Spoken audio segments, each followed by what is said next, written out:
मुख्यमंत्री भजनलाल शर्मा ने प्रदेश के पूर्व मुख्यमंत्री रहे अशोक गहलोत पर जमकर निशाना साधा है।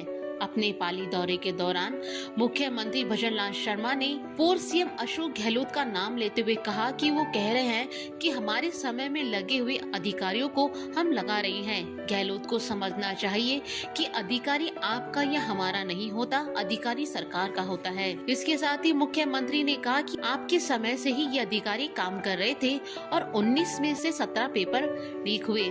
आज भी ये अधिकारी ही है और एक भी पेपर लीक नहीं हुआ। इसके साथ ही सीएम भजनलाल शर्मा ने कहा कि हमारी सरकार ने पिछले 2 सालों में जितने काम किए उतने पूर्ववर्ती सरकार द्वारा पूरे 5 साल में नहीं किए गए।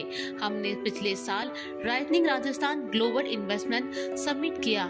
इसमें निवेशकों के साथ 35 लाख करोड़ रुपए के निवेश समझौते हुए, जिनमें से 7 लाख करोड़ से ज्यादा राशि के कार्यों की ग्राउंड ब्रेकिंग हो चुकी है। मुख्यमंत्री भजनलाल शर्मा ने कहा कि प्रदेश सरकार ने संस्कृति के संरक्षण एवं संवर्धन के लिए महत्वपूर्ण कार्य किए हैं। प्रदेश में 129 मेलों, उत्सवों और अन्य सांस्कृतिक कार्यक्रमों के आयोजन कराए गए। उन्होंने कहा कि वरिष्ठ नागरिक तीर्थ यात्री योजना के तहत 21,000 से ज्यादा यात्रियों को अयोध्या और लगभग 6,000 श्रद्धालुओं को हवाई मार्ग से नेपाल में भगवान पशुपतिनाथ के दर्शन भी करवाए हैं। इसके साथ ही मुख्यमंत्री भजनलाल शर्मा ने गहलोत सरकार पर युवाओं के सपनों को कुचलने का आरोप भी लगाया। उन्होंने कहा कि गहलोत राज में 19 में से 17 पेपर लीक हुए हैं। अभी आरएस का परिणाम आया है। गांव के गरीब किसान मजदूर का बेटा पास हुआ है, जबकि गहलोत सरकार के समय नेताओं के रिश्तेदार पास होते थे। अशोक गहलोत जी का बयान आया, ये जो हमारे समय में अधिकारी लगे उन अधिकारियों को आप लगा रहे हैं। अरे गहलोत साहब, अधिकारी सरकार का होता है, आपका नहीं होता, हमारा भी नहीं होता, लेकिन वो सरकार का होता है। लेकिन मैं एक बात आपसे जरूर पूछना चाहता हूं, मुझे पता है आप उसका जवाब देंगे। अरे ये वही अधिकारी थे, आपने युवाओं के सपनों को रौंदने का काम किया था। ये वही अधिकारी थे, 19 में से 17 पेपर आपने लीक किए थे। आज भी हमारी सरकार के अंदर वही अधिकारी हैं। हमारे युवा भाई बहनों ने पेपर दिया है।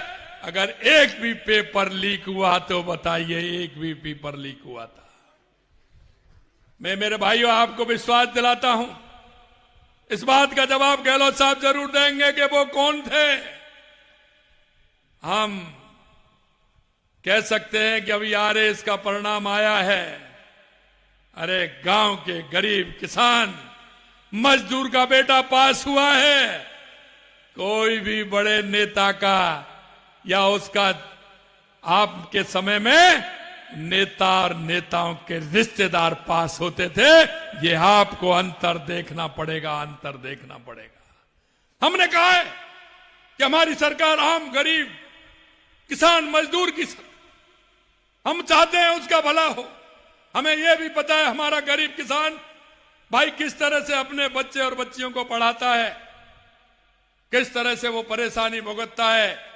और हमारा वो युवा भाई बहन भी विश्वास दिलाता है कि हम पास होकर के आपके सहयोग करेंगे, आपके सपनों को पूरा करेंगे। लेकिन आपने उनके सपनों को तोड़ने का